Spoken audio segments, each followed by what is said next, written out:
Tiwala naman ng Malacanang na natugunan ni Pangulong Aquino ang mga programa sa loob ng 5 taon na panunungkulan sa pwesto. Sinabi po ito ni Presidential Communications Secretary Sunny Coloma sa idaraos na huli at pinal na State of the Nation Address ng Pangulo ngayong araw.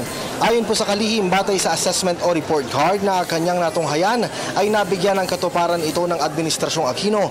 Kaya makatwiran na mabigyan rin ng mataas na marka ang kasalukuyang liderato dahil sa accomplishments. Git pa ni Coloma sa publiko na mag-uulat sa bayan ng Pangulo at sisikapin itong ipaunawa sa publiko ang mga nagawa alinsunod na rin sa tunay na kailangan ng kanyang mga boss. Nauna nang sinabi ng Pangulo ang kooperasyon ng bawat Pilipino sa ipinatutupad na programa ng gobyerno sa pagtiyak ng tagumpay nito. At kapag nakita ang malakas na tulong ng publiko, malaki aniya ang tsansa na matamo ang tunay na layunin sa ilalim na rin ng social contract ng Pangulo sa mga Pilipino.